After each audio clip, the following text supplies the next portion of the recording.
My foster parents kicked me out onto the streets and called it a favor. Now, 15 years later, they're back, expecting I give back to the people who raised me. I woke up to my things packed and my foster dad's boot kicking me outdoors. You're a failure. But if you make us proud, we'll come back one day. This is a favor for you. They didn't even let me eat breakfast or take the pictures of my dead parents off my nightstand. The first week sleeping behind the library taught me hunger, but something weird happened when the initial terror wore off. No more 5 a.m. wind sprints. No more being screamed at for reading instead of practicing free throws. No more pretending to care about making the NBA to be their golden ticket just because I was 6'3" at 12. Year 1 was survival mode. I forged enrollment papers for school, showered at the gym, worked nights stocking shelves. But my grades never slipped. Teachers started noticing the kid who solved calculus problems for fun, who rebuilt computers from trash. Mrs. Jones let me stay after class, not asking why I needed the extra time indoors. Year 2 brought unexpected opportunities. My physics teacher pulled strings for early college enrollment. I was taking university courses at 17, mopping floors to pay for textbooks. The campus became my universe. I slept in the 24-hour computer lab, lived on vending machine dinners, and topped every class. Year 3 changed everything. At a hackathon, I met Chris, a venture capitalist judging entries. My solution to optimize city traffic flow won, but he was more interested in how I built it on borrowed laptops. When he learned I was homeless, he didn't pity me. He offered me an internship that came with a stipend, and more importantly, a couch in the startup's office. The startup was failing when I joined. Within 6 months, my code had saved it. Chris made me CTO at 19, equity included. We sold the company 2 years later. My share was 8 figures. I remember staring at the bank balance on a library computer, the same library where I'd once been kicked out for sleeping. With money came transformation. I bought a house, nothing flashy, just mine. Enrolled at MIT, graduated summa cum laude, started my own company. But the biggest change was Fen. We met at a conference where I was speaking about ethical AI. She was brilliant, kind, and when I finally told her about my past, she held my hand and said, "You built yourself. That's extraordinary." Year 8 brought marriage in our backyard. No family on my side, but her parents had adopted me wholesale. Her father called me son. Her mother taught me to cook. We had traditions now, Sunday dinners, holiday cards, inside jokes, things foster families were supposed to give but never did. Year 10 was magical. Our daughter was born. Lucy had Fen's eyes and my stubborn streak. I held her in the hospital, promising she'd never wonder if she was wanted, never question her worth, never be someone's failed investment. Fen and I built our second company together, focusing on educational access for homeless youth. By year 15, everything had transformed. 3 kids, 2 successful exits, 1 tech empire. We lived in Silicon Valley, not for status, but for the work. My foundation had housed over 1,000 homeless teenagers, sent hundreds to college. Forbes had done a profile. Time magazine called me the conscious face of tech.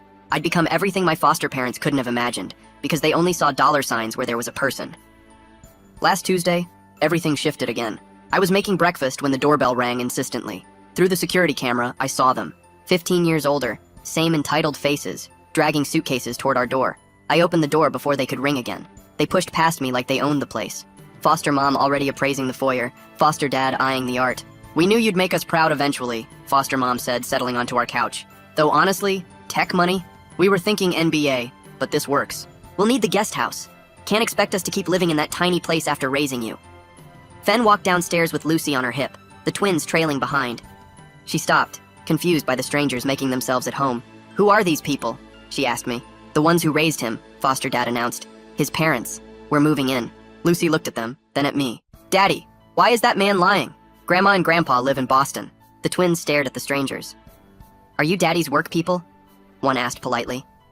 Foster mom's face went pale. "We're his family. We raised him, fed him, put a roof over his head. For 3 years," I said calmly, "until I stopped being useful. Then you threw me onto the streets at 15. In case you forgot, I have the police report from when you reported me as a runaway to avoid abandonment charges." "That was tough love," foster dad sputtered. "Look what you became because of it."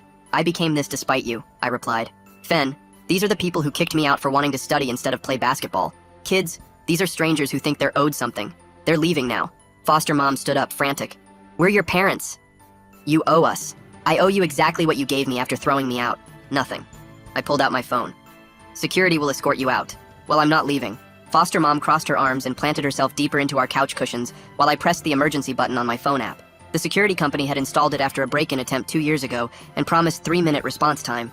Foster dad moved to block the hallway like he was defending a basketball court. My hands stayed steady, but I could feel the old fear creeping up my spine. 2 security guards arrived in under 3 minutes and knocked firmly on our door. I let them in and pointed to my foster parents who were now both standing but refusing to move toward the exit. The lead guard, a tall woman with military posture, approached them calmly and explained they needed to leave the property immediately. Foster mom grabbed the back of a chair while foster dad started shouting about parental rights and how they raised me for years. The guard stayed professional but moved closer, and the woman guard told them this was their last warning before police involvement. Foster dad's face turned red as he yelled louder about lawyers and going to the media with their story. Foster mom tried to wrap her arms around our coffee table, but the guards gently but firmly pulled her hands away. They escorted both of them toward the door, while threats and accusations flew from their mouths. I watched them being walked out, and my hands started shaking as I turned the deadbolt behind them. Fen had already taken Lucy upstairs along with the twins before things got too heated. Through our front window, I watched my foster parents walk to the sidewalk outside our gate, where they stopped and started yelling at neighbors walking by. Foster mom pulled cardboard and markers from her bag and started making signs while foster dad paced back and forth. Within 10 minutes, they had signs saying things about grandparents' rights and being kept from their grandchildren. Our neighbor across the street came out to see what the noise was about, and foster mom immediately started telling her sob story.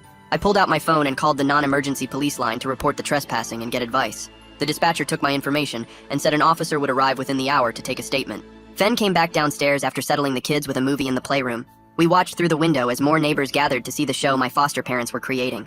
The police officer arrived 40 minutes later, and I met him at the gate to explain the situation. He took notes while I described the abandonment 15 years ago and showed him the old police report on my phone. The officer explained that getting a restraining order would require documentation of ongoing harassment and suggested I start keeping records of everything. He went outside to speak with my foster parents, who immediately started their victim routine. After 20 minutes, he came back and told me they'd been warned about trespassing, but couldn't be forced to leave the public sidewalk. He gave me a case number and said to call if they came onto our property again. Once the officer left, I went to my home office and shut the door. The room felt too quiet, and for just a moment I was 15 again, scared and alone. My chest got tight, and I had to remind myself where I was now. I looked at the photos on my desk of Fen and the kids, and took deep breaths. This wasn't then, and I wasn't that powerless kid anymore. I had resources and lawyers and security systems. Most importantly, I had a real family to protect now. That evening, after dinner and baths and 3 bedtime stories, Fen and I sat in our bedroom to figure out next steps. We could still hear occasional shouting from the street even though it was past 9. Fen held my hand while we talked through options and agreed that complete no contact was the only safe choice. These people had thrown me away when I needed them most, and now wanted to profit from my success. We couldn't let them near our children who didn't deserve to be pawns in their money grab. The next morning, I woke up early and checked our security system on my laptop. The footage showed something that made my stomach drop. My foster parents had been filmed walking past our house multiple times over the past 4 days. They'd been watching us and planning this ambush. I called the security company immediately to upgrade our system with more cameras and motion sensors. Then I printed screenshots of my foster parents from the footage and drove to the kids' school. The principal met with me right away when I explained the situation, and we added their photos to the no-access list. School security would have their pictures and strict instructions to call police if they appeared on campus. When I got home, Lucy was eating breakfast and asked why those people had been yelling yesterday. I sat down with her and the twins to explain in simple terms about stranger safety. I told them that sometimes people might say they're family when they're not. The twins nodded seriously while Lucy asked if the angry people would come back. I promised we would keep them safe and reminded them to always tell a teacher or us if anyone made them feel scared. That evening, after the kids were playing with blocks, I called Chris, who'd been more of a father to me than anyone. He listened while I explained everything that had happened since yesterday morning. His voice was calm and steady as he validated every decision I'd made so far. He suggested documenting everything with timestamps and saving all footage in case this escalated legally. Before we hung up, he reminded me that real family is chosen, and I'd chosen well. The next morning, my phone rang during my first coffee, and my foundation's head of operations sounded worried. She'd been monitoring our social media mentions as part of standard practice and noticed unusual activity. Apparently, my foster parents had started posting their version of events on Facebook and Twitter. They were claiming I'd abandoned them after they sacrificed everything to raise me.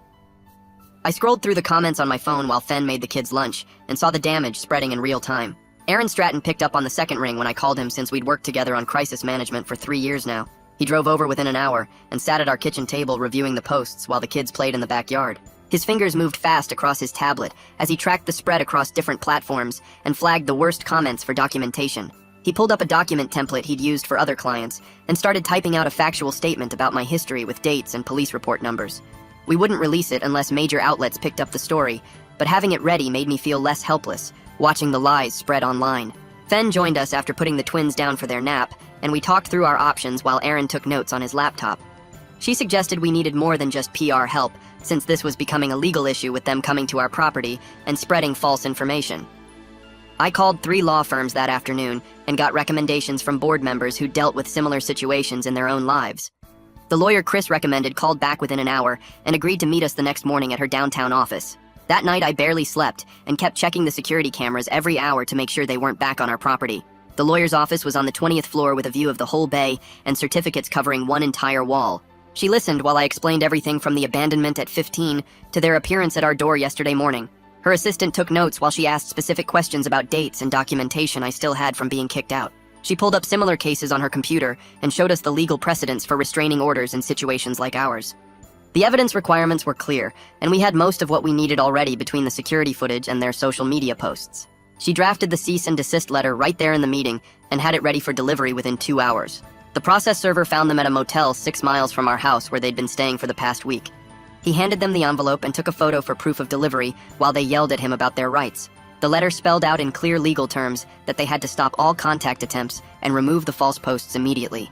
Instead of complying, foster mom took a photo of the letter and posted it online within an hour of receiving it. Her caption claimed I was using expensive lawyers to silence my own parents, who just wanted to reconnect with family. The comments section turned into a war zone with people arguing about whether abandoning a teenager gave up parental rights forever. Some shared their own stories of toxic parents, while others said families should always forgive each other no matter what.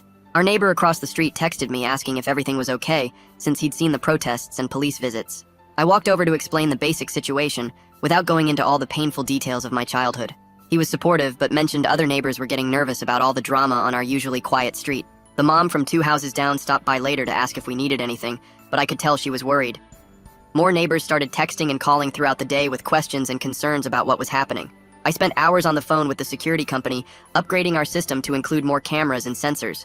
They sent a team out that afternoon to install everything and walked me through the new app features. We hired rotating guards to patrol the property in 8-hour shifts, starting immediately at $500 per shift. The expense was massive, but knowing someone was watching while we slept made it possible to actually rest. My first therapy appointment was 3 days later with someone who specialized in childhood trauma and family boundaries. She had me start from the beginning and tell her about the morning they kicked me out with nothing. I talked for the full hour about sleeping behind the library and forging school enrollment papers to stay in classes. She helped me see that setting boundaries wasn't about punishing them, but protecting the family I'd built. The foundation's biggest donor called my personal cell the next morning, saying he'd seen the online controversy. He wanted to understand the situation before the quarterly board meeting, since other donors were asking questions too. I scheduled an emergency board meeting for that Friday and prepared a presentation with all the documentation of my past. The conference room was full when I walked in with board members who'd flown in from across the country. I laid out everything from the police report when I was 15 to the current harassment with complete transparency. Several board members shared their own experiences with family members who'd appeared when money was involved. They voted unanimously to support me and drafted a statement backing my decisions if the media coverage expanded. The police liaison assigned to our case came to the house that afternoon with paperwork for the restraining order filing. She'd handled dozens of these cases where estranged relatives showed up after someone became successful. She walked us through each form and explained what evidence would be most compelling to a judge. Her calm professionalism made the whole process feel less overwhelming, even though my hands shook signing each document. The next morning, my phone rang during breakfast, and the school's number made my stomach drop. The secretary said my foster parents had been spotted outside during morning drop-off, trying to take pictures through the fence. Security had moved them along, but they'd been asking other parents which kids belonged to me. I grabbed my keys and drove straight to the school while Fen called our lawyer. The principal was waiting in her office with the head of security when I arrived. They'd already pulled the security footage showing foster mom holding up her phone toward the playground. The principal said they took this very seriously and wanted to work out a safety plan immediately. We spent 2 hours going through pickup procedures and creating a list of approved adults. The school would add extra security during arrival and dismissal times starting tomorrow. They'd also brief all staff about the situation without going into personal details. I gave them photos of my foster parents to post at the main office and security booth. The principal assured me they'd handled similar situations before with custody disputes. On the drive home, our lawyer called with an update on the restraining order filing. She suggested we try mediation before the court hearing since judges liked seeing attempted resolution. I told her absolutely not, but she explained it would be done safely with security present. She said refusing mediation might make us look unreasonable to the judge. I agreed to think about it, but the idea of sitting across from them made me sick. Fen was on the phone when I got home, and I heard her say Dad's name. Her parents were booking flights from Boston to come help with the kids. They'd arrive tomorrow afternoon and stay as long as we needed them. That evening, Fen's dad called me directly to check in. He said he was proud of how I was handling everything, and that I was the son he'd always wanted. His words hit me harder than I expected, and I had to sit down after we hung up. Friday morning, I forced myself to tackle the painful task of gathering evidence. I pulled out the old file box from the closet where I kept documents from my homeless years. The police report from when they kicked me out was on top, yellowed and creased from being folded so many times. Next came the school attendance records showing I'd missed weeks while living on the streets. There were photos from the shelter's security camera showing me sleeping on a cot. Each paper brought back memories of hunger and cold and fear. My hands shook as I scanned everything into digital files for our lawyer. Fen found me surrounded by papers and sat down beside me without saying anything. After I finished scanning, we talked about whether to go public with the whole story. The online chatter was getting louder and more people were asking questions. We decided to prepare a full statement with all the facts but keep it ready without posting yet. Maybe the situation would calm down without needing to share such personal details. Saturday brought Fen's parents and the house felt safer with them there. Her mom took over cooking and homework help, while her dad installed new locks on all the gates. Sunday, our lawyer emailed that the court had scheduled our restraining order hearing for Thursday. But there was a complication because my foster parents had hired their own lawyer. They were claiming grandparent rights even though they'd never met our kids before last week. Their lawyer had filed a counter motion arguing they deserved visitation as the people who raised me. Monday morning, I met with Aaron at his office to work on a public statement. He'd drafted something focused on family safety without attacking anyone directly. We spent 3 hours getting the wording exactly right to avoid legal problems. The statement was ready to release, but we hoped we wouldn't need it. Aaron set up Google Alerts to monitor any media coverage, so we'd know immediately if things escalated. Tuesday, my phone started blowing up with texts from friends sending me a link. A gossip blog had picked up the story with a headline about tech billionaire abandoning parents who saved him. The article was full of quotes from my foster parents about raising me and sacrificing everything. The comments section was brutal with people calling me ungrateful and heartless. Within hours, the story had been shared thousands of times across social media. People who didn't know anything about the situation were picking sides and arguing in the comments. Some defended me saying there must be more to the story, but others said money had made me forget my roots. Aaron called an emergency meeting and said we needed to release our statement immediately. We posted it on my company's blog, along with the scanned police report from when I was 15. The statement included documentation showing they'd reported me as a runaway to avoid abandonment charges. We also shared the school records proving I'd been homeless while they lived in their house. The truth spread almost as fast as the lies had, and public opinion started shifting. People read the police report and saw the dates and realized these weren't loving parents. Comments started pouring in from others who'd been kicked out by family or foster parents. Some journalists reached out wanting to do follow-up stories, but we declined all interviews. By Wednesday morning, 3 major news outlets had picked up the story with more balanced coverage. Thursday afternoon, Lucy came home from the school with her backpack dragging on the ground and went straight to her room without saying hello. Fen found her crying into her pillow 20 minutes later, and Lucy finally told us that kids at the school kept asking if her dad was the one who abandoned his poor parents, and now they were homeless because of us. The twins had been getting similar questions, but didn't understand what was happening, and just told everyone their grandparents lived in Boston, which confused their classmates even more. I sat on Lucy's bed and held her while she sobbed and asked why people were being so mean when we didn't do anything wrong. That night after the kids were asleep, Fen and I stayed up planning how to help them handle this mess that my past had created. Friday morning, we had a family meeting at the breakfast table, where I explained in simple terms that sometimes adults disagree about things, and people who don't know the whole story might say hurtful things. Lucy asked if the people who showed up were really my parents, and I told her they took care of me for a little. While when I was young, but they weren't safe people, which is why we have our real family now with Grandma and Grandpa in Boston. The twins wanted to know if the angry people would come back, and Fen promised them we had people making sure they stayed away. We practiced what to say if anyone asked questions at the school, which was just that it was a private family matter, and they could talk to their teacher if someone was bothering them. I called the school principal that afternoon, and she assured me they were monitoring the situation and would shut down any harassment immediately. Saturday brought some relief when our lawyer called to say the judge had reviewed our emergency petition and granted a temporary restraining order that required my foster parents to stay at least 500 feet away from us and cease all contact attempts. The order covered our home, the kids' school, my office, and Fen's workplace, and would be in effect for 3 weeks until the full hearing.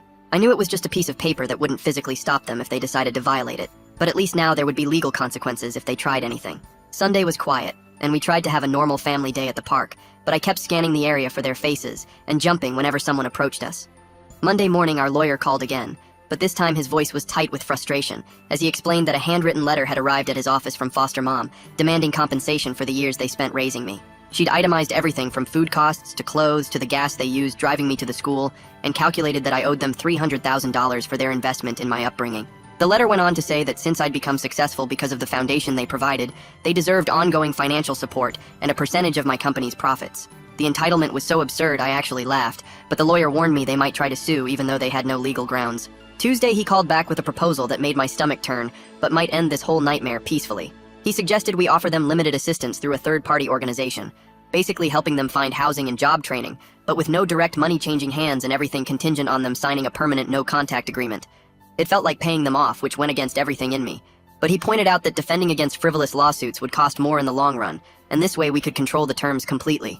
I told him I needed to think about it and talk to my therapist before making any decisions. Wednesday's therapy session was one of the hardest I'd had since starting after they first showed up at our door.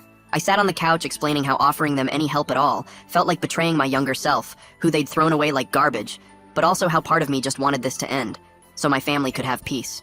My therapist helped me see that acting from my own values of helping people in need didn't mean I was agreeing with their claims or validating their treatment of me. She pointed out that I could choose to help them get stable, not because I owed them anything, but because it aligned with who I'd chosen to become despite them. By the end of the session, I'd worked through enough of the anger to see that structured assistance with strict boundaries might be the best path forward for everyone. Thursday. Fen and I met with our lawyer to outline exactly what we were willing to offer and under what conditions. We'd provide assistance through a nonprofit that specialized in housing placement and job training with a maximum budget of $50,000 for moving expenses and 6 months of transitional support. There would be absolutely no direct contact or cash payments, and they would have to sign a legally binding agreement to never contact us or our children again, with violations resulting in immediate termination of all assistance and potential criminal charges. The lawyer drafted the offer that afternoon and said he'd present it to their attorney with the strong recommendation that they accept, since it was more than they'd get in court. Friday, their lawyer responded saying they wanted to discuss the terms in mediation rather than accepting outright, which meant I'd have to be in the same room with them again. The mediation got scheduled for the following Wednesday at a neutral conference room downtown with professional mediators and security present, just in case things got heated. I spent the weekend dreading it and barely slept Tuesday night thinking about facing them across a table. Wednesday morning, I put on my best suit like armor and drove to the mediation with our lawyer while Fen stayed home with the kids. The conference room was sterile and cold with a long table and uncomfortable chairs, and my foster parents were already there when we arrived, looking older and more worn down than when they'd shown up at our house. The mediator explained the ground rules about respectful communication and staying focused on resolution, but within 5 minutes, foster mom was demanding cash payments and ongoing monthly support. She kept saying I wouldn't be where I was without them, and that successful children take care of their parents, and this was just how families worked. Foster dad sat quietly beside her, looking tired and defeated, while she ranted about everything they'd sacrificed to raise me. When the mediator explained our offer of structured assistance through a nonprofit, foster mom's face turned red, and she started yelling that she didn't need job training at her age and deserved real money, not charity handouts. The mediator called for a 15-minute break when foster mom started crying and saying we were trying to control them and treat them like children when all they wanted was what any parent deserved from a successful child. During the break, I stood in the hallway trying to breathe normally, while my lawyer reminded me we didn't have to accept any terms we weren't comfortable with. When we returned, foster mom had a new demand that made my hands clench into fists as she insisted on visitation rights with her grandchildren as part of any agreement. She said it wasn't fair to keep them from family and that the kids deserved to know where their father came from. I told her they would never go near my children, and she started screaming that I was ungrateful and cruel and had forgotten everything they'd done for me. Foster dad finally spoke up and told her to stop and pulled her aside to the corner where they argued in harsh whispers, while the mediator suggested we take another break. I could hear foster dad saying something about being realistic and taking what was offered while foster mom kept insisting they deserved more after everything they'd been through. The mediator finally called us back in, and foster mom had clearly been crying while foster dad looked even more tired than before. She demanded $50,000 cash right now, or she'd go to every news outlet that would listen and tell them how I abandoned the people who saved me from the streets. My lawyer started to respond, but I held up my hand and looked directly at them both. I told them the offer stood as presented, but there would be no cash and no contact with my children ever. Foster mom slammed her hand on the table and stormed out, while foster dad sat there for another moment before following her. The mediator noted everything for the record and said she'd be in touch if they changed their minds. That night at dinner, I told Fen about the foundation's big fundraising gala coming up next week and how worried I was they might try to cause problems. She suggested we hire extra security just for the event, and I agreed, even though it felt crazy to need bodyguards at a charity dinner. I called our security company the next morning, and they sent over their event specialist who walked through the whole venue with me that afternoon. He pointed out weak spots in the layout and suggested posting guards at every entrance plus having plainclothes officers mixed in with the guests. The security team came to our house 3 days before the gala to go over protocols with our whole family. They taught the kids a special code word that meant they needed to leave immediately and showed Fen and me the safe routes out of the building. Lucy asked why we needed escape plans for Daddy's work party, and I told her it was just being extra careful. The twins practiced the code word game and thought it was fun, but I felt sick planning exit strategies from my own charity event. The night of the gala, I put on my tux while checking my phone constantly for security updates. Fen looked beautiful in her dress, and the kids were staying with her parents for the night, which made me feel better about their safety. We arrived at the venue early to check everything, and sure enough, the security chief pulled me aside 20 minutes before guests arrived. He showed me his phone where there was a photo of my foster parents across the street with handmade signs. The signs said things about ungrateful children and abandonment, and they were trying to talk to anyone who would listen. Security had already called the police who were keeping them on the opposite sidewalk, but I could see them through the window when I gave my speech. I talked about homeless youth and second chances while watching foster mom wave her sign at passing cars. The crowd gave me a standing ovation, but all I could think about was them outside trying to ruin everything we'd built. After everyone left and we got home, I couldn't stop shaking. Fen found me sitting on the bathroom floor at 3 in the morning, having my first real panic attack in years. My chest felt crushed, and I couldn't breathe right, and she held me while I tried to remember the breathing exercises from therapy. She counted with me and rubbed my back until my heart stopped racing and I could think clearly again. The next morning, I called my therapist for an emergency session and spent an hour working through what had happened. 2 weeks later, we were back in court for the restraining order hearing. The judge reviewed all our evidence, including the security footage from the gala and photos of them violating the temporary order multiple times. Foster mom's lawyer argued they were just trying to reconnect with family and meant no harm, but the judge wasn't buying it. She extended the restraining order for 3 full years and warned them that any violation would result in jail time. Foster mom started yelling in the courtroom about her rights, and the bailiff had to escort them out while the judge banged her gavel. Our lawyer said it was one of the strongest restraining orders she'd seen granted. The following week, I had to present everything to our foundation's board of directors. I brought all the documentation and explained the whole situation, including the security measures we'd implemented. One board member asked if this might hurt our reputation, and I said I'd understand if they wanted me to step back. Instead, they voted unanimously to support me, and 3 members stayed after to share their own stories about toxic family. One woman told me about her brother who'd shown up demanding money after her company went public. Another man talked about parents who'd disowned him for being gay, but wanted back in when he got rich. A week after that, our mediator called with surprising news. Foster dad had contacted her separately, saying he was willing to accept our assistance package without foster mom. He'd sign the no-contact agreement and accept help getting job training and temporary housing if we'd help him get away from her. I talked it over with Fen, and we agreed to help him even though part of me wanted to say no. The mediator set up the paperwork, and foster dad signed everything the next day. Foster mom found out immediately and went on a social media rampage. She posted constantly calling foster dad weak and pathetic for taking our charity and calling me manipulative for turning him against her. But people were losing interest in her drama, and her posts got fewer likes and comments each day. She kept demanding cash and refusing any structured help while living in that same motel. Meanwhile, the school principal called to say there hadn't been any incidents in weeks. The extra security measures were working, and our kids were doing much better without the constant worry. Lucy told me one night that she felt safe again and wasn't scared of the angry people anymore. The twins had stopped asking questions and went back to just being normal kids worried about normal kid stuff. On Saturday morning, I asked Lucy if she wanted to go on a special trip with me. We drove to the old part of town, and I parked outside the library where I used to sleep behind the dumpsters. I showed her the spot without making it dramatic, and explained this was where I lived when I was a teenager. She held my hand tight and looked up at me with those big eyes that looked just like her mom's. She said she was proud of me for being strong and making a good life for our family. The next Monday, I met with Chris at his office downtown, and he leaned back in his chair while I told him about the whole mess. He nodded and said boundaries aren't walls but bridges to better relationships, and I'd done everything right to protect my family. That afternoon, the bills came in from the lawyers and security company, over $40,000 total, but I wrote the checks without thinking twice about it. This was the price of keeping my family safe, and I'd pay it again tomorrow if I had to. Wednesday morning in therapy, I sat on that familiar couch and finally said out loud that I'd never have a real relationship with my foster parents, and that was okay. My therapist asked if I felt guilty, and I shook my head because I could have compassion for their problems while still keeping them away from my kids. That night, after everyone was asleep, I sat at my desk and wrote a letter to my foster parents that I'd never send. I thanked them for showing me what kind of parent I never wanted to be, and told them I forgave them for my own peace. I folded it up and put it in my filing cabinet and felt something heavy lift off my chest. The next morning at the foundation office, we had a board meeting about updating our policies. I proposed new rules to protect our program kids from family members who might try to take advantage of their success. The board voted yes immediately, and within 2 weeks, other organizations were calling to copy our model. By February, 3 months after this whole thing started, life had found its rhythm again. The reporters had moved on to other stories, and we barely thought about the drama anymore. Our new security system was just part of the routine now, and the kids had stopped asking about it. Sunday dinner at Fen's parents' house was loud and happy with the twins showing off their art projects, and Lucy explaining her science fair volcano. Her dad grilled steaks while her mom taught the twins to make cookies, and nobody mentioned the foster parents at all. My phone buzzed with an email from the mediator saying foster dad had finished his job training program and gotten hired at a warehouse. I deleted it without responding because that chapter was closed. Monday morning, I woke up early and made pancakes without checking the security cameras first. The doorbell rang while I was flipping them, and for the first time in months, I didn't freeze. It was just our regular grocery delivery, and I signed for it while Lucy set the table. Fen came down with the twins, and we ate breakfast together, talking about normal stuff like soccer practice and homework. Our house felt like home again instead of a fortress. The kids ran upstairs to get ready for school, and Fen kissed me before heading to her office. I loaded the dishwasher and thought about how sometimes the best thing you can do for people is close the door. My foster parents had taught me that lesson 15 years ago when they kicked me out, and now I was teaching it back to them. The difference was I'd given them chances and options and help, everything they'd never offered me. They'd chosen to refuse it all because they wanted cash, not compassion. I drove the kids to the school and watched them run inside without looking back over their shoulders anymore. The principal waved from the door and I waved back, grateful for how seriously they'd taken our safety.